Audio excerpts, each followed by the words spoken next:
새 예루살렘에 대해서 이제 9절부터 오늘 마지막 27절까지는 전부 세 부분에 걸쳐서 그 성에 대한 설명을 하고 있었습니다. 처음에는 이제 외모에 대한 거, 두 번째는 재료에 대한 거, 거기까지 우리가 살펴봤고, 오늘은 이제 마지막 세 번째, 이 예루살렘 성의 존재 양식, 거기에 대한 내용입니다. 새 예루살렘은 궁극의 완성된 교회이자 또 하나님이 내주하시는 우리 신자들의 모습이라고 했죠. 우리 예수 믿는 사람들, 우리 안에 하나님이 내주하심으로 우리를 성전 삼으셨다. 그러므로 예루살렘 성, 이러니까 무슨 건축물 관광하듯이 그렇게 살펴보는 것이 아니라 우리들 자신이 바로 여기 새 예루살렘이라는 것을 잊지 마시고 그것의 외형 그리고 그 재료들, 거기에 대하여 설명한 많은 내용들이 바로 나 자신에게 있어야 되는지 그것을 점검해야 된다라고 말씀을 드렸습니다. 오늘은 이제 외형과 재료에 의하여 우리가 연결된 개념에서 이제 마지막 이 새 예루살렘 성의 존재 양식에 대한 설명인데, 오늘 이 메시지의 영적 흐름을 이해하시려면 앞에서 외형과 재료가 어떠해야 하는지에 대해 설명한 그 부분에서 거기에 내포되어 있는 영적 원리를 그걸 다시 한번 살펴보고 가야 합니다. 기억 안 나시겠지만 외모에 대해서는 신부와 같은 모습이라고 했죠. 그리고 재료에 대해서는 이 성이 청량할 수 있어야 된다. 즉 하나님이 재는 기준 안에 들어가야 한다는 겁니다. 그 하나님의 기준 안에 들어가야 되기 때문에 자를 건 자르고 모자란 건 채우고 등등의 자기 만들기 작업을 해야 되는 거죠. 그러니까 외모와 재료라는 것은 신부라는 그 신분과 또 청량될 수 있는 실력, 그러니까 이 신분과 실력의 문제라는 말입니다. 신학적 용어로 말하자면 신부의 신분이 칭의라고 하죠. 의롭다 여김을 받는 거. 이건 전적으로 하나님의 은혜입니다. 그 다음에 청량의 실력, 이건 이제 성화라고 하죠. 만들어지는 노력을 하는 겁니다. 이거는 전적으로 인간의 의지입니다. 이 두 가지가 구원에 있어서 양대 산맥을 이루는 거죠. 그리고 제가 이제 이런 개념에 대해서는 참 많이 설명을 해드렸습니다. 이거는 상당히 중요한 개념인데도 대부분 거의 다 그 개념에 대한 이해가 없기 때문에 혼선을 빚고 있거나 빗나가거나 또 좀 극단적으로 가게 되면 잘못된 진리에 들어가는 그런 우를 범할 수가 있기 때문에 제가 참 많은 부분에서 여기에 대한 설명을 해드렸습니다. 홍해 바다를 걷는 것은 신분의 차원이고 광야를 통과하는 것, 이건 실력의 차원입니다. 그러므로 우리가 신앙생활하면서 늘 이렇게 갈등이 어디서 오느냐 하면 신분과 이 실력의 갭, 그걸 느끼는 점에서 오는 겁니다. 이 갭을 점점 줄여나가는 것이 신앙 인생인 거죠. 그러니까 광야가 늘 이렇게 갈등의 골이 깊은 이유가 거기에 있습니다. 애굽에서 바다를 갈라서 빼내주신 후에 근데 왜 아직 이 모양이야? 그겁니다. 이 신분에 걸맞는 실력이 없는 거죠. 이런 갈등 가운데 혹시라도 진리에 대한 개념이 이제 빗나가면 안 되는 것이기에 이 부분에 대해서 많은 설명을 해드리긴 했지만 신자들이 좀 다른 것보다는 이 구원에 관계된 이런 개념을 분명히 이해를 하면서 신앙생활을 했으면 좋겠다라는 그런 바람이 큽니다. 그냥 교인들이 다 좀 이 내용을 좀 알았으면 좋겠어요. 저는 이제 고등학교 다닐 때는 그때 처음 신앙생활 했는데 장로교회에서 신앙생활 했어요. 그 아주 보수적인 교단입니다. 그다음 이제 신학은 감리교 신학을 한 거죠. 이거 아주 진보적인 교단이죠, 우리는. 그러니까 혼동이 컸겠죠. 그래서 이제 고민도 많이 하고 이제 생각도 많이 하게 된 겁니다. 장로교회에서 배우고 알아왔던 어떤 그 강조점, 그리고 감리교에서 또 배우고 알아온 이런 강조점들의 그 노선이 좀 다르기 때문에 이걸 어떻게 통합을 할까, 이 고민과 생각을 많이 했어요. 장로교는 신분을 강조합니다. 그러니까 칭의의 교리가 강하죠. 하나님의 전적인 은혜, 그래서 무슨 예종론 이런 얘기 굉장히 많이 들어봤을 겁니다. 감리교는 실력을 강조합니다. 성화의 교리가 강하죠. 그러나 이 두 가지가 원래는 떨어질 수 없는 건데 자꾸 인간적인 수준에서 이해를 하려고 하다 보니까 각각의 서로 다른 개념처럼, 다른 게 아닌데 다른 것처럼 분리하여 이해를 하려고 하는 경향이 아주 짙어진 겁니다. 그리고 이제 자꾸 시대가 암울해지고 교회의 타락과 부패하는 이런 사건들이 점점 이제 심해지니까 어떤 회의감을 갖게 된 거죠. 이제는 그냥 믿음과 은혜로 구원을 받는다는 거 틀렸다. 그래서는 안 된다. 행위가 없으면 안 된다. 구원을 받았어도 거기에 걸맞는 행위가 따라가지 못하면 구원받아도 그 구원은 취소된다. 대강 그렇게 이제 행위 구원론에 대한 설득과 주장이 이렇게 강해지기 시작했습니다. 이 근래의 이 교계의 흐름, 영적 흐름의 판도가 그렇습니다. 저는 이 시대의 이 영적인 흐름을 좀 보았을 때 왜 이렇게 행위에 대한 강조가 뭔가 좀 강하게 부각이 되는가 이걸 이해는 합니다. 더 좀 잘해보자라는 취지라는 거 그건 인정합니다. 그러나 이제 거기에는 혹시 잘못하면 강조하는 건 좋은데 잘못하면 복음의 근간을 아예 흔들어버리는 그런 위험한 공격들이 파생될 수 있다는 거 이걸 알아야 된다는 거예요. 우리 모두가 신분과 실력의 갭을 느낍니다. 그래서 여러분이 전부 다 하나님의 자녀라 이렇게 말하면 이제 아멘이라고는 하지만 속으로 좀 이제 캥기는 게 많은 겁니다. 뭔가 하나님의 자녀라고 당당해야 될 염치가 없는 거죠. 그렇다면 주어진 신분에 걸맞는 이제 실력을 키우면 되는 거 아니겠습니까? 자, 근데 문제는 실력을 키울 생각을 안 한다면 그는 어떻게 해석을 해야 되는가? 그런 문제가 제기됩니다. 교회가 이제 갈수록 죄가 자꾸 드러나고 부패와 타락이 심해지다 보니까 잘 믿던 사람이 예를 들면 뭐 저같이 목사나 장로라 할지라도 얼마든지 심각한 죄를 저지르고 하나님을 떠날 수 있더란 말이에요. 그러면 구원받은 것이 취소될 것이 아니냐 그런 논리가 제기되는 거죠. 우리가 은혜로 구원을 받았대. 나는 가만히 있는데 하나님이 자녀 삼아 주셨대. 그냥 의인이 돼버린 거래. 아싸 재수. 그렇게 하면서 계속 세상적으로 죄를 지으면서 자녀의 신분을 얻기 전과 동일한 삶을 살 것인가? 아니면 본인이 은혜로 거저 얻은 이 자녀의 신분에 걸맞게 최선의 노력을 다하여 실력을 키울 것인가? 그건 이제 자기가 결정하는 것이죠. 그래서 분명히 말씀드리지만 진짜 신분을 얻은 자들, 진짜 구원받은 자들은 그 다음에는 어떤 식으로든 실력을 만들어가게 돼 있습니다. 목사님, 제가 아는 어떤 교인은 맘대로 죄짓고 살면서 돌이킬 생각을 안 하던데요. 그래도 교회는 계속 다니니까 구원을 얻은 건가요? 교회를 다니는 것은 구원하고 아무 상관이 없습니다. 목사라도 구원을 받지 못한 경우가 왜 없겠습니까? 구원은 예수를 믿어야 하는 거예요. 예수 안 믿어도 얼마든지 목사 노릇 할 수 있어요. 예수를 믿는 그 믿음은 하나님이 주셔야 가질 수 있는 겁니다. 그래서 값없이 받은 은혜가 맞습니다. 그러면 진짜 그 은혜를 받았다면 그 사람 안에 뭐가 있다? 하나님의 영이 존재하는 겁니다. 자기 안에 하나님의 영이 있는데 여전히 평생 맘대로 죄짓고 살 수 있다고요? 그건 아니죠. 영이 있는 사람은 그렇게 못합니다. 신분이 진짜라면 실력은 당연히 따라오도록 만들어 가게 하십니다. 근데 이제 우리가 판단할 때, 인간이 판단할 때 그 사람은 전혀 아닌 것 같이 그렇게 보이더라도 적어도 그 사람이 진짜 예수를 믿는 게 맞다면, 정말 구원받은 신분이라면 죽을 때까지 엉망으로 살아갈 수는 없을 겁니다. 단지 우리가 그 모든 것을 판단하거나 심판할 수는 없죠. 저 사람은 예수 믿는다면서 왜 저 모양이야? 그럴 때가 있습니다. 근데 진짜 믿는다면 하나님이 만들어 나가실 겁니다. 단지 뭐 좀 시간이 좀 오래 걸리거나 남들보다는 좀 더 아프게 맞으면서 그렇게 만들어질 수는 있습니다. 뭐 그런 하나님의 방법에 대해서는 우리가 알 수가 없죠. 그러나 정말 믿는다면 하나님은 어떤 방법을 동원해서든지 반드시 만들어 가십니다. 그러니까 우리가 판단할 문제는 아니지만 혹시라도 끝까지 그 모양으로 엉망으로 그대로 살아가는 사람이 있다면 그거는 이미 애시당초 구원받은 자녀가 아닌 거죠. 예수를 믿는다고 말은 하면서 교회는 다니고 있는데 자기 실력에 대하여 통회함이 없이 뭔가 만들어지려는 노력을 전혀 하지 않고 평생을 산다면, 요즘 성경에도 있잖아요. 그런 사람들. 비류 혹은 잡류라고 합니다. 그들은 출애굽을 할 때 정통 이스라엘인이 아니었죠. 흘러 들어온 애굽인이나 변방의 이방인들을 말합니다. 그래서 성경에 보면 이 출애굽의 전 과정 가운데 은근히 이 잡류와 비류들을 통해서 슬쩍 이렇게 원망과 불평의 죄성이 비롯되는 경우가 상당히 많습니다. 그들은 애초부터 아닌 사람들입니다. 영적으로 말입니다. 이스라엘 대열에 끼어서 살긴 했어도, 그래서 이스라엘과 같이 밭도 갈고 맷돌도 돌리고 그렇게 살고 있었긴 하지만 그들은 뭐다? 하나님의 백성이 아닌 것이었습니다. 진짜 의인의 신분이 되었으면 결국은 신분과 이 실력의 갭을 메꾸려는 자기 분발이 일어나게 돼 있는 겁니다.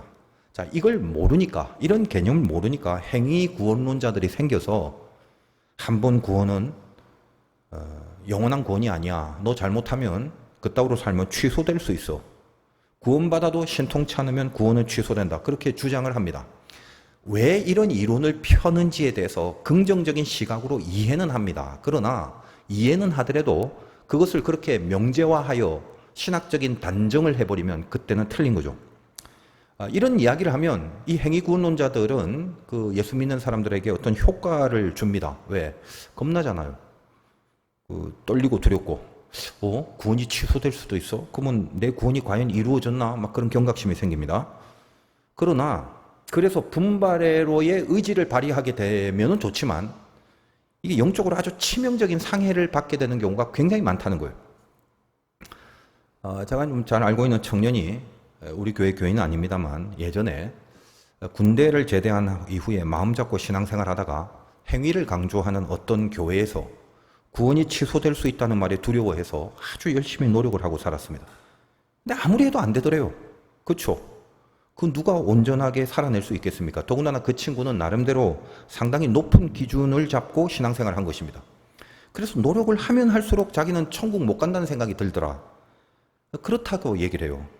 그래서 이럴 바에야 그냥 말자 하고 교회를 떠나버렸답니다.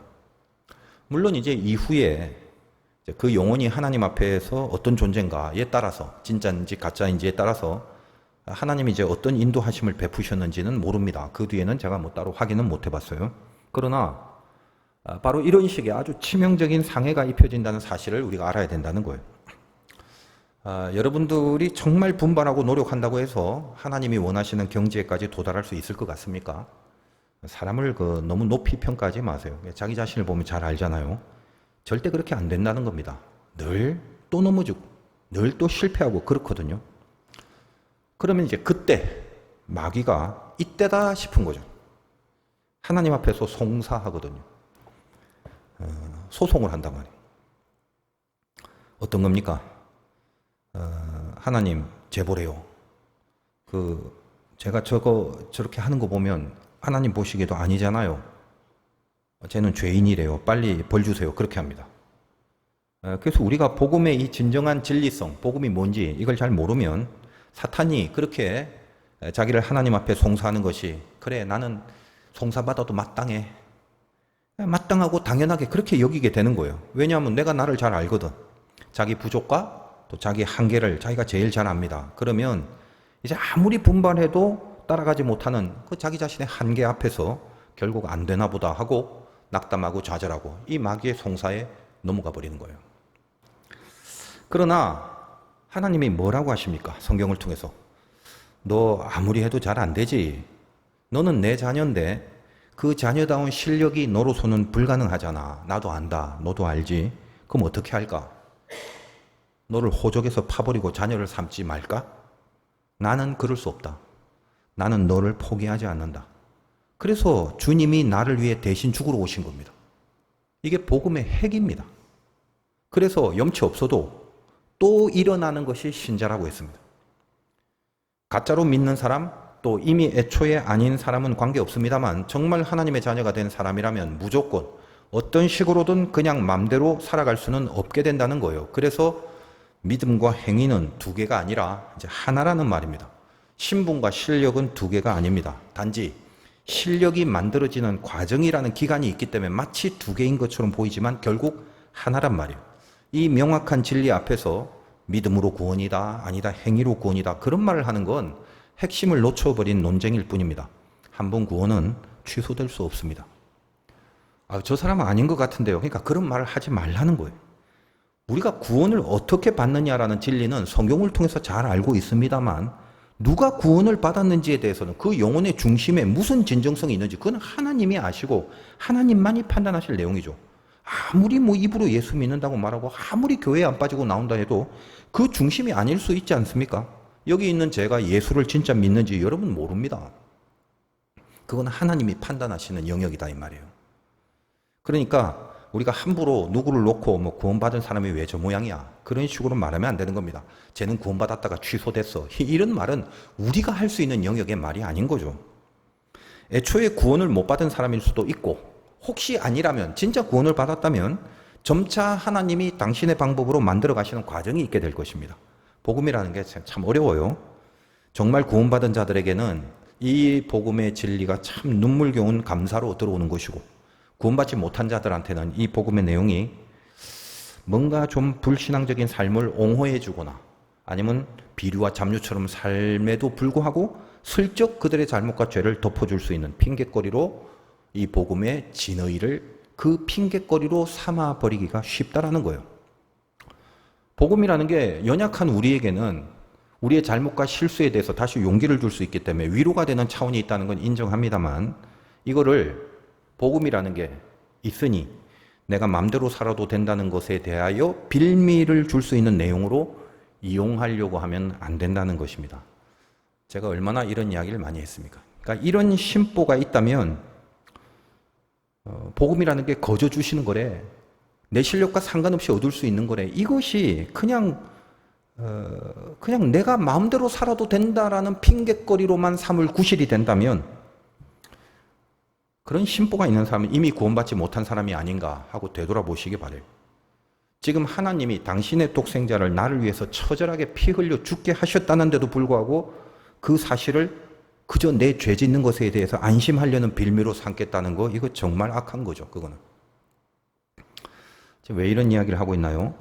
새 예루살렘, 그 거룩한 마지막 도성은 우리 구원의 완성을 상징하는데, 거기에 들어갈 사람은 신분으로는 의롭게 여김을 받고, 그렇기에 자기 노력으로 자기를 측량할 자기 의지와 분발을 하는 사람이라는 것입니다. 그러면 이 두 가지가 분리된 게 아니라 의롭게 된 게 진짜라면 성화를 위한 노력을 하게 된다는 말이죠. 칭의 그리고 이어지는 성화, 이거 한 세트입니다. 진짜 칭의가 되었는지는 무엇으로 검증할 수 있습니까? 진짜 신랑을 맞이하는 신부라면 그걸 무엇으로 증명하는 건가요? 잘하고 싶은 마음이죠. 노력하고 싶은 마음, 분발해야 된다라는 당위성, 그런 마음을 가지는 거 아니겠습니까? 신랑을 맞이하는 데 있어서 신부의 친구들은 지루해서 다 졸 수 있어요. 그러나 신부는 신랑인 당사자를 잘 맞이하려는 진심으로 기다릴 수밖에 없습니다. 물론 매번 매일 매시간 그렇게 잘해야지 완벽하게 그런 마음으로 살 수는 없습니다. 살다 보면 내가 진짜가 맞나 싶을 정도로 뭔가 어긋난 때도 있고 멀리 갈 때도 있고 둔탁하고 넘어지고 그럴 때가 있습니다. 그러나 진짜 의롭게 칭의를 받은 구원받은 자녀, 그 신분의 사람은 반드시 언젠가 좀 삐딱해지더라도 탕자의 비유처럼 말입니다. 돼지 사료도 먹을 수 없게 되는 그런 비참한 바닥에 인생을 살게 된 그런 경우라도 내가 일어나 아버지께 가서, 이 탕자의 고백이 구원받은 자, 진짜 자녀의 그 마지막 바닥에서 나오는 탄원, 내가 일어나 아버지께로 가서 이 위대한 일어섬을 경험하게 된다는 것입니다. 은혜의 로마서가 있다면 행위의 야고보서가 있듯이, 장로교가 있으면 감리교가 있듯이, 홍해가 있으면 광야가 있듯이, 은혜가 있으면 책임이 있듯이 그 나누어지는 관계가 아니라는 것입니다. 한 세트입니다. 이 정도로 이제 설명을 했으면 충분할 것 같은데, 왜 복음이 필요한지, 왜 하나님이 먼저 은혜를 주셔야 하는지, 그 은혜가 먼저 된 후에 그 다음에 우리의 노력과 분발이 이어지는 이 영적 스트림, 칭의가 있고 나서 성화로 연결되는 이 스트림, 이걸 다시 한번 분명히 하고 가겠습니다. 창세기에 보면 이 원리를 보여주고 있죠. 에덴 동산의 선악과 말고 다른 나무 열매도 많았습니다. 다른 열매 중에는 생명나무도 있었습니다. 그렇잖아요. 하나님은 선악과만 먹지 말라고 했죠. 그렇다면 아담과 하와는, 이거 아주 중요한 건데 이 부분에 대한 설명이 나오는 주석은 제가 알기로는 아직 없었습니다. 제가 창세기 그 성경 공부 교재를 쓰면서 좀 묵상을 하다가, 타락편을 만들 때 좀 묵상을 하다가, 이 카이로스 교재는 직접적으로 이 내용을 적어두진 않았습니다만 여러분 한번 생각해 보시기 바랍니다. 선악과 먹기 전이에요. 선악과 먹기 전이라면 아담과 하와가 생명나무 열매는 먹어도 됐을까요? 하나님이 아담과 하와가 생명나무 열매를 따먹으려고 할 때, 선악과 먹기 전, 그걸 따먹으려고 할 때 하나님이 그 막았을까요? 먹지 마. 아니죠. 선악과만 안 먹으면 되는 거지 동산의 모든 열매를 다 먹을 수 있다고 하셨습니다. 왜 그런가 하면 죄를 짓기 전에는 그들의 실력이 의의 실력이에요. 하나님의 자녀의 실력입니다. 신분과 실력이 합일이 되는 그 경지. 그러니까 생명나무를 먹을 실력이 된다는 거예요. 그런데 죄를 짓고 선악과를 먹었죠. 그 다음엔 생명나무를 마음대로 먹게 하셨나요? 아니죠. 선악과를 먹고 난 다음에는 화영검을 둘러서 단호히 못 먹게 하십니다. 그리고 뭐라고 하십니까? 하나님이 생명나무의 길을 지키게 하시니라. 다시 말하면 이 생명만큼은 하나님이 지킨다. 하나님이 지키기 위하여 화영검을 둘렀다라는 내용이다란 말이요. 아담과 하와가 죄를 짓고 나서는 하나님의 자녀란 신분에 걸맞는 실력이 없어졌어요. 그 실력으로, 즉 죄인된 실력으로는 용을 써도 안 됩니다. 선악을 아는 일에 하나님과 이렇게 다이다이 하자. 이 말이 뭐예요? 지 멋대로 살아가는 수준이 되어버렸다는 거예요. 지 멋대로 살아갈 수 있는 수준이 됐다. 높은 수준이 된 게 아니라 비참한 수준이 된 거죠.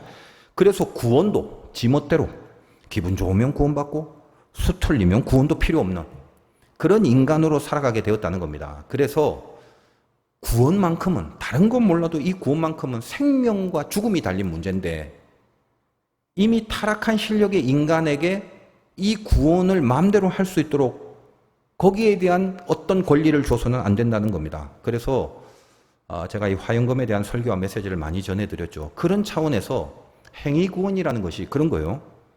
이미 말이 안 되는 거다 이 말이에요. 인간을 몰라서 하는 말인데 행위구원론자들이. 제가 그 행위구원론자가 왜 그런 얘기를 하는가 취지는 이해한다고 그랬습니다. 그러나 어떤 부분에 강조를 위해서 그런 얘기를 해야지 이걸 마치 어떤 자명한 명제처럼 진리인 것처럼 얘기를 하면 그땐 틀린 거다라고 제가 다시 한번 말씀을 드립니다. 그건 인간을 몰라서 하는 말이고 굉장히 교만해서 하는 말이죠. 워낙 부패와 타락이 심하다 보니까 똑바로 살아라는 취지는 알겠는데 저 밑바닥에 있어서 인간의 정체라는 걸 이해하지 못한 발로다라는 것입니다. 그러니까 뭐요? 행위구원론자는 정신 차리고 다시 눈물 흘려 회개하고 그리고 돌아와서 이제는 생명나무를 좀 네 손으로 그렇게 좀 열심히 생명을 좀 따먹어야 한다. 그게 살 길이다. 그것이 행위구원이거든요. 근데 복음은 뭡니까? 요 말만 들으면 그럴듯한데 복음이라는 건 그렇게 눈물 흘리면서 기어 나와갖고 지 손으로 생명나무를 따먹는 그 행위 그건 믿지 말고 속지 말라. 이게 복음이에요. 한 입 먹을래다가 옆에 선악과가 더 맛있게 보이면 금방 생명나무 버리고 옆에 가서 선악과 또 따먹을 존재가 인간이라 이 말이에요. 그래서 구원과 생명의 상징인 이 생명나무는 하나님이 막은 게 아니라 하나님이 친히 주시는 겁니다. 가죽옷을 친히 입히듯이 가죽옷이 무슨 잎사귀로 만든 옷보다 비싸서 그래서 좋은 게 아닙니다. 하나님이 친히 지어서 입힌 거다. 그 개념이 중요합니다. 하나님이 주신 것이기 때문에 인간이 자기 마음대로 할 수 없습니다. 하나님이 친히 주신 것이라서 그거를 취소하거나 포기하거나 또다시 벗기시지 않는단 말이에요. 하나님이 친히 그 죄를 당신이 그 죄를 덮었다. 그 죄를 심판할 주인이 그 죄를 친히 덮었다. 그게 복음입니다. 그 하나님이 나를 포기하지 않는다는데 네가 뭔데 스스로 포기를 하고 하나님 앞에서 혼자 절망하고 앉아있냐 이거죠. 이것이 복음이 우리를 향해 지적하는 위로이자 용기이자 능력이다.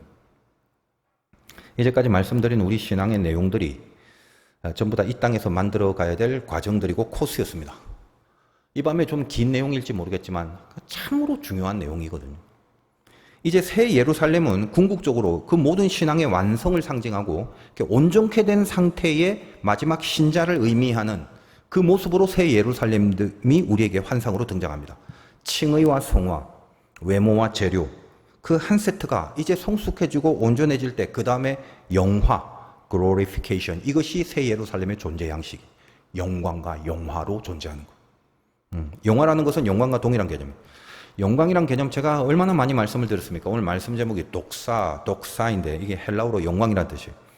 새 예루살렘은 이제 칭의 성화 다음에 영화의 단계란 말입니다. 칭의와 성화가 이제는 온전해진 단계를 말합니다.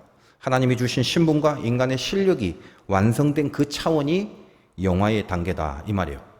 그래서 영광이라는 건 여러 번 말씀드렸다시피 우리가 스스로 빛을 내는 게 아니라 하나님의 빛을 반사하는 거죠. 그래서 우리가 비록 온전히 그 빛을 100% 다 반사할 수는 없을지라도 적어도 이 땅에 사는 동안은 영광을 위해서 산다고 얘기하지만 어떻게 하나님의 빛을 온전하게 반사할 수는 없잖아요. 우리가 다 부족하니까. 근데 적어도 이 빛을 반사하려면 적어도 그 빛 쪽으로 얼굴을 향하고 우리의 심령과 마음을 그쪽으로 향하고 있어야 한다고 그랬죠.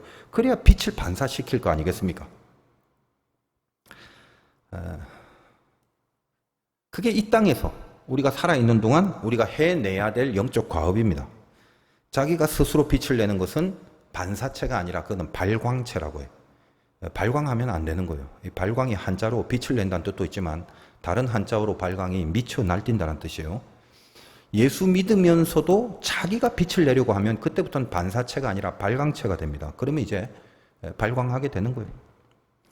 이제 새 예루살렘은 달라집니다. 더 이상 반사체는 필요 없어요. 거기는 완성된 그런 영역이기 때문에 그냥 거기는 다 영광의 빛이 있는 겁니다. 오늘 23절 보겠습니다.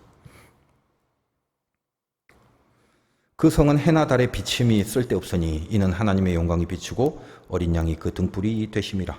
해나 달의 비침이 쓸데없어요. 이제는 거기 노력, 훈련, 연습 이제 이게 다 끝난 곳입니다. 그냥 영광 덩어리가 되는 거예요.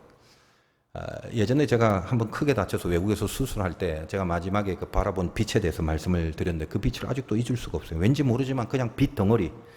분명히 우리가 죽으면 또 저는 그 빛을 분명히 볼 겁니다. 그 자체가 따뜻하고 밝고 보는 순간 마음의 안심과 평화를 주는 그런 빛입니다. 그 빛 덩어리예요. 그것이. 그 세계는. 24절 보겠습니다.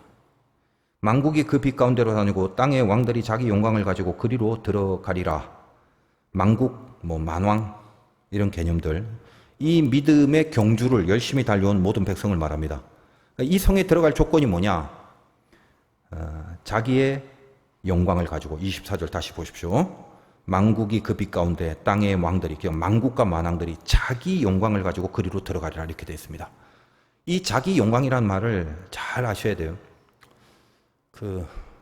여러분 제가 그 영광에 대한 단어를 여러 번 설명했는데 그 영화로울 영자라는 게 위에 불화자가 있고 뚜껑으로 하나 덮고 놓고 밑에 나무목이 있거든요. 그러니까 나무가 있는데 불이 붙어요. 근데 나무를 태우는 게 아니라 나무 위에 뚜껑을 덮고 불만 있다는 말은 나를 재료로 태우는 게 아니라 하나님의 불이 임재한다는 거예요. 모세가 떨기나무 가운데 하나님을 보지 않습니까? 왜 불이 붙었는데 나무가 숯검댕이가 돼야 되는데 숯검댕이가 안 되고 불은 타 있고 뭐야 저게? 그게 네 인생이야. 그게 구원이고 그게 사역의 핵심이야. 이 얘기를 하려고 하는 거잖아요. 우리 인생이 그렇습니다. 우리는 다 좋은 재료가 아니에요. 우리 다 이렇게 가시떨기 같이 아무것도 아닌 그런 마른 막대기 같지만 우리 위에 불이 임재하는 거예요. 내가 재료가 돼서 불을 내는 게 아니라 우리 위에 그냥 불이 임재하는 거예요. 그게 영자죠. 그 다음에 광자라는 게 뭡니까? 이게 어진 사람인 변에 그 위에 불화자가 있는 게 이게 이제 광자인데 그 빛을 머리 위에 두고 그러니까 하나님의 그 빛을 받아서 그 빛을 보고 따라가는 걸 말합니다. 어진 사람인. 이게 영광이란 말이라고 설명을 여러 번 해드린 것 같은데 그러니까 자기 영광이란 게 뭐냐? 그렇게 하나님의 영광의 빛을 계속 반사시키면서 따라가는 이 영광스러운 삶을 살아간 자들 그걸 말합니다. 그러니까 여러분들이 이 땅에 살면서 그 영광을 잘 반사하고 살았는지 하나님이 주신 그 영광의 빛을 잘 붙잡고 그 빛을 반사하면서 그 길을 따라가고 있는지 그 영광을 반사하고 온 사람들이 다 이제는 마지막 때에 그리로 들어간다 이런 얘기를 하는 거죠. 26절 보겠습니다. 사람들이 만국의 영광과 존귀를 가지고 그리로 들어가겠고 만국의 영광과 존귀를 가지고 그리로 들어간다. 성경은 이 영광이란 단어와 존귀란 단어를 세트로 사용할 때가 많아요. 그러니까 존귀하게 되는 조건이 뭐냐? 영광이 있냐 없냐? 그거 문제라는 거예요. 그래서 어떤 것이 귀하다고 할 때 세상 사람들은 귀하다고 할 때 지가 생각할 때 귀한 게 있잖아요. 다른 사람은 별로 안 귀하다고 여기는 것을 나는 귀하게 여기는 그런 게 있을 수 있습니다. 영적인 차원에서도 마찬가지죠. 새 예루살렘으로 들어가는 자들에게 있어서 그들이 귀하게 여김을 받는 부분이 뭐냐? 돈이 얼마나 많냐? 얼마나 성공했냐? 이런 게 아니라 영광이 있을 때 영광이 있냐 없냐 여기에 따라 귀하게 여김을 받는다는 말이고 그 영광이라는 건 이제 그 설명했다시피 당연히 하나님의 영광을 말하는 것이죠. 영광이라는 건 하나밖에 없어. 하나님의 빛을 반사하는 것. 예수 믿는 사람들이 제발 이 영광이라는 개념을 좀 바로잡기를 바랍니다. 세상적 가치에 성공하고 높아지고 풍요해지고 그걸 영광이라고 하지 않는다 이 말이에요. 제가 좀 이해는 합니다만 좀 이렇게 안 했으면 좋겠다 싶은 것이 어디서 그 TV 보면 무슨 이제 상을 받으면 이 모든 영광을 하나님께 돌린다고 말하는 건데 이해합니다. 제가 나쁘다는 게 아니라 그건 성공 이꼴 영광 그런 구도를 가지게 되는 거거든요. 그럼 그 앉아 있어 갖고 예수 믿는데 그 상 못 받은 사람은 그 영광 없는 사람이에요? 그러면 그게 아니잖아. 그러니까 그렇게 하지 말란 말이 아니라 좀 개념을 잡았으면 좋겠다. 그냥 성공이 있고 그 성공이 영광이 될 수도 있지만 전혀 영광과 관계없는 큰 성공이 있을 수도 있잖아요. 거기 하나님이 빛나고 계시냐 아니면 나만 빛나고 있냐 그 차이죠. 잘 될수록 하나님과 가까워지는 그런 것이 영광된 성공이라고 하는 거고, 잘 될수록 하나님과 멀어져 가는 그건 그냥 성공이고, 이건 자기의 영광이지 여기 새 예루살렘에 들어갈 자격으로서의 영광은 아니라는 것입니다. 늘 말씀드리지만 영광은 이렇게 발사체, 이게 발광하는 거, 지가 발광하는 게 아니라 반사체. 자기가 속에서 스스로 발하는 빛, 그래서 그 빛의 근원이 하나님이 아니라 자기 자신인 경우, 이건 영광이 아니다 이 말이에요. 그러니까 하나님을 바라보기 때문에 그 하나님께로부터 유출된 빛이 나를 반사하여 드러나는 거, 이게 영광입니다. 핵심은 뭐예요? 이 빛과 저 빛, 내 안에서 만들어낸 빛과 하나님의 빛을 반사하여 비추는 이 빛, 이 차이가 뭐예요? 하나밖에 없잖아요. 그러니까 하나님이 있냐 없냐 그겁니다. 거기에 딸린 게 영광이다 이거예요. 여러분 세상에서 성공한 사람들 보면 성공한 사람마다 교회 다녀서 성공 많이 해서 하나님 느끼시나요? 저는 대부분 그런 경우에는 거의 못 느낄 것 같은데, 오히려 아주 힘들고 아픈 자들 참 바닥을 치는데 그럼에도 뭔가 안에서 믿음을 잃지 않고 살아가는 그런 거 보면 저는 거기서 하나님이 선명하게 보여지거든요. 하나님이 있냐 없냐의 싸움이 어디에 달렸는지 한번 살펴보시라 이거예요. 왜 착각을 하고 살아갑니까? 개념 틀린 그런 신앙의 삶을 살아가요. 분명히 해야 될 게 뭐냐? 성공할 걸 원하냐? 영광을 원하냐? 이 부분을 확실히 해둬야 되죠. 그러니까 새 예루살렘 안에 들어가는 반열에 서게 되려면 성공이 아니라 영광이 돼야 되는 거죠. 그래서 성경을 보면 뭔가 풍성함을 통한 영광도 물론 있습니다. 사람이 풍성해지고 잘 돼서 아까 말씀드린 것처럼 영광과 연결된 경우가 있잖아요. 그것도 있지만 대부분은 뭐냐면 성경의 사건들 중에 연약함, 모자람, 고난 이런 것 속에 영광이 나타난 적이 훨씬 많습니다. 사도 바울 대표적이죠. 셀 때는 지가 셀 때, 자기가 발광체가 될 능력이 될 때, 지 안에 빛을 낼 수 있는 그런 모습 속에 있을 때, 그때는 그건 그냥 성공이죠. 자기가 발광체가 될 때 그가 성공의 과도를 달리고 있지 않습니까? 그러니까 기독교인 잡으려고 발광을 하고 살잖아요. 그러니까 지가 발광체가 될 때는 항상 발광을 해요. 근데 예수 믿고 나서 약해질 때, 아플 때, 멸시받고 따돌림 당하고 그럴 때, 그때는 반사체가 돼서 늘 하나님만 바라보게 돼요. 그래서 하나님의 영광을 비추어 내잖아요. 비천이냐 풍부냐, 이건 이미 바울의 기준에서는 하등 가치가 없는 게 되었고, 가까워졌느냐 멀어졌느냐, 하나님 앞에 가까워졌느냐 하나님과 멀어졌느냐, 오로지 그것만 바울의 가치가 돼 있다는 거예요. 이게 신자죠. 하나님과의 거리에 따라서 영광이 좌지우지 되더라는 겁니다. 우리가 새 예루살렘으로 들어간다는 개념은 새로운 곳으로 가는 게 아니라 사실은 원래 있어야 될 곳, 그리고 있었던 그곳으로의 회복을 말하는 거예요. 원래 인간은 에덴에서 하나님과 함께 있었지 않습니까? 늘 인간의 모습에 하나님의 빛이 비추어져 있어갖고 모든 것이 다 하나님 보시기에 좋았더라라는 세상이었어요. 아이들이 독사굴에 손을 넣고 장난쳐도 물지 않는 참사랑과 기쁨의 그 나라였다라는 것입니다. 근데 타락을 해서 에덴에서 쫓겨나 버렸어요. 그리고 하나님과 멀어져 버렸습니다. 왜? 죄 때문에. 그 죄의 본질이 뭐예요? 하나님과 같이 되어 동급의 판단을 가지게 된 것, 그거죠. 무슨 말입니까? 하나님 보시기에 좋은 것만 좋은 건데 내가 볼 때 좋은 것도 좋은 것이다 이거죠. 그래서 만약에 하나님이 보시기에 좋은 것과 내가 보기에 좋은 것이 충돌하면 내가 보기에 좋은 것을 선택하고 그것이 좋은 거라고 여기고 살게 되는 거, 이게 타락이라고 한다 이 말이에요. 뭐죠? 내가 발광체가 되는 거. 나로부터 의가 나오고 내가 좋은 것만을 찾아다니게 된 죄인으로 떨어져 버리는 거죠. 근데 하나님이 우리를 그렇게 도저히 내버려 둘 수가 없으셔서 예수 그리스도의 죽음을 대가로 우리를 다시 당신의 옆자리로 불러주신 겁니다. 다시 당신의 빛을 비추이게 하신 겁니다. 그것이 구원이잖아요. 새 예루살렘은 고로 원래 우리가 있어야 될 바로 그 자리로의 회복을 말합니다. 전혀 없었던 새로운 곳이 아닌 거죠. 원래 있었던 곳이에요. 그 회복된 사람들, 그 사람들을 거룩한 백성이라고 부릅니다. 거룩이란 말은 코데시, 구별이라고 그랬죠. 내가 거룩하게 됐다는 것은 뭔가 완벽하고 온전한 그런 상태로 100% 변하는 게 아니라, 이 땅에서는 절대 그럴 수가 없어요. 세상에 떨어지는 상태로 머물러 있는 것이 아니라 다시 회복해서 원래 떨어지기 전의 자리로 복귀하기 위해서 이 세상에 떨어져 섞이고 버무려져서 묻혀진 그런 자기의 죄의 찌꺼기, 내 안에서 나오는 그런 것들을 하나씩 하나씩 벗겨내서 결국은 자기 영광에 사무쳐 있다가 다시 하나님의 영광으로, 내가 좋다고 그렇게 동네방네 떠들고 다니다가 내가 좋은 게 좋은 거라고 하는 그 삶을 살다가 하나님이 좋다고 하는 그곳으로 나를 바꾸어내는 그 작업을 하는 것을 말합니다. 에덴은 그런 곳이었어요. 하나님 보시기에 좋은 게 좋은 것, 거기. 그래서 만국의 영광과 존귀를 가지고 들어간다. 이 표현을 하는 것입니다. 우리가 존귀함을 받으려면 영광이 있어야 된다고. 그 말이죠. 여기 들어오는 사람들은 만국의 영광을 가지고 있다. 만국의 영광. 뭐예요? 타락된 죄의 세상에서 자기 의와 자기 영광에 빠져 살아가다가 하나님의 영광으로 변화되는 그 영광을 가지고 들어오는 곳이다 라는 말이에요.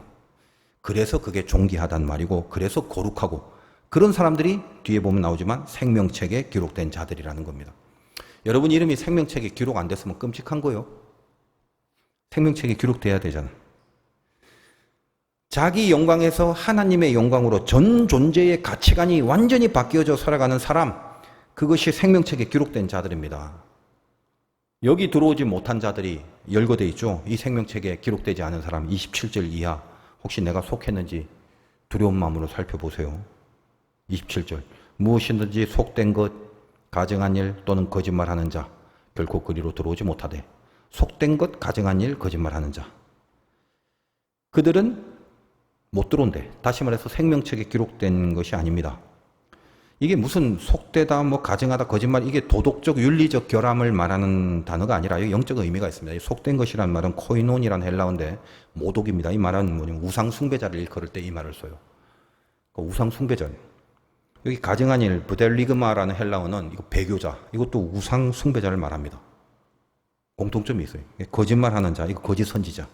하나님을 말하지만 하나님이 아닌 것을 하나님으로 자꾸 제시하는, 이 다 우상주의자들.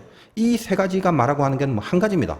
하나님 위에서 하나님의 자리를 대신하는 어떤 우상주의자들을 말하는 거예요. 결국 이제 아주 중요한 메시지를 잘 붙들어야 됩니다.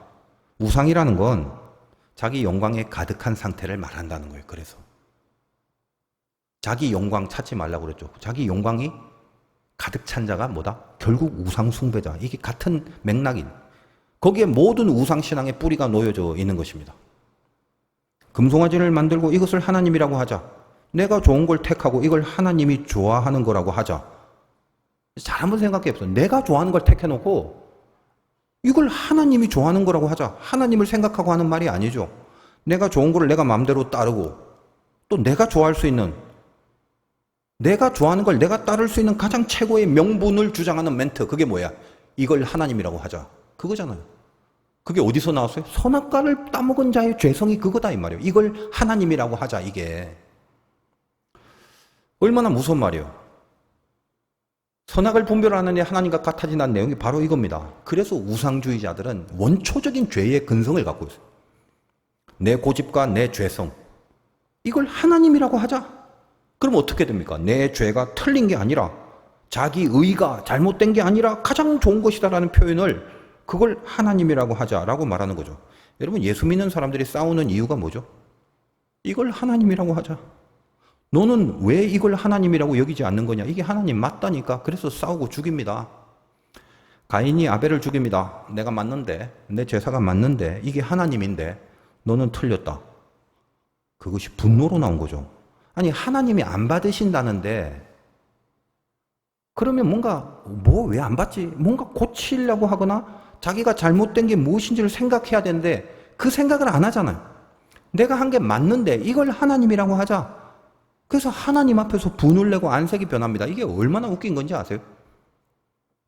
누가 저에게 목사님 사이다 드실래요? 콜라 드실래요? 그럼 예를 들어 보면, 예전엔 제가 섞어달라고 합니다. 사콜이라고 50씩. 요즘 이제 섞는 것도 귀찮아갖고 콜라만 마십니다. 예를 들면 이제 어떤 사람이 저에게 뭔가를 주려고, 목사님 사이다 드릴까요? 콜라 드릴까요? 그러면 이거는 뭐예요? 나를 위한 거 아닌가요? 내가 시원하게 음료수를 마시라고 나를 위해서 하는 말 아니에요. 그래서 콜라를 달라고 하니까 사이다 드세요. 콜라도 있는데, 그래서 요즘 사이다 안 먹습니다. 그랬더니 분을 내고 안색이 변한다면, 여러분, 제사는 하나님께 드리는 제사인데, 아니 하나님이 안 받는다는데 그걸 분을 내고 안색이 변해요. 하나님께 드리는 게 아닌 거죠. 그래서 어떤 사람이 제가 콜라 달라는데 사이다 먹으라고, 그래서 사이다 싫어요. 근데 안색이 변하고 분을 내면 그거는 나를 대접하는 마음이 아니라 자기를 대접하려는 거죠. 이걸 하나님이라고 하자. 이거 우상입니다. 하나님을 대접하는 게 아니라 하나님을 도구로 하여 나를 대접하는 거. 그게 우상입니다. 그 27절에 생명책에 기록되지 않아서 그 성에 들어갈 수 없는 자들은 여기 있는 내용들이 다 뭐죠? 우상주의자들이. 다 우상과 관련된 헬라어들이. 거기에는 뭐다? 하나님의 영광이 없다는 말이에요. 칭의, 그리고 성화, 그 다음에 영화, 즉 영광인데 그 영광이 없는데 어떻게 마지막 새 예루살렘에 들어갈 수 있겠습니까? 우상주의라는 건 결국 하나님의 영광이 아니라 자기 영광에 집착한 자들의 모습입니다. 여러분 예수 믿으면서 제발 좀 조심하세요. 여러분의 열심의 마지막 목표가 항상 보면 영광이라고 말만 하지 그 밑바닥에 자기 영광이 아주 강력하게 서려 있다는 것에 대하여 각성이 일어나야 되십니다. 안 그랬다간 큰일 나요. 왜 그렇게 자기 영광들에 집착하죠? 하나님이 아니라 세상을 힘으로 여기기 때문에 그래요. 세상 사람들한테 잘 보이고 이것도 자기 영광. 성공해서 우러러 보고 세상에서 성공하고 그래서 세상의 것을 확보하고 있는 그것으로 살아가려는 중심이 있기 때문에 세상을 힘으로 보기 때문에 그렇습니다. 그래서 자기 영광에 집착하는 거예요. 그건 믿음이 아닙니다. 오늘 말씀드린 내용을 통해서 내가 어느 수준에 있는지 신랄하게 분석을 해보시기 바라요. 신자로 살아간다면서 자기 자존심을 건드리면 못 참아 하면서 하나님 자존심 다치게 하는 일은 거침없이 자행하면서 살아갑니다. 자기 영광을 바라기 위해서 하나님을 도구로 사용할 뿐입니다. 우리가 가야 할 마지막 새 예루살렘은 하나님의 영광으로만 존재합니다. 그걸 준비해야 하는 겁니다. 영광이란 한자의 의미처럼 지금 이 땅에서 우리가 살면서 그 하나님의 빛을 내 위에 놓고 그 하나님의 빛을 보면서 계속 따라가는 훈련과 연습을 하시기 바라요. 누구의 영광인지 늘 점검하시고 내가 바라는 빛이 아니라 하나님이 바라는 그 빛을 받으려고 노력하고 분발하는 훈련을 피 흘리기까지 하셔야 되는 거예요. 여러분의 영광이 이 생명책에 기록되는 은혜가 있으시기를 주님의 이름으로 축원드립니다.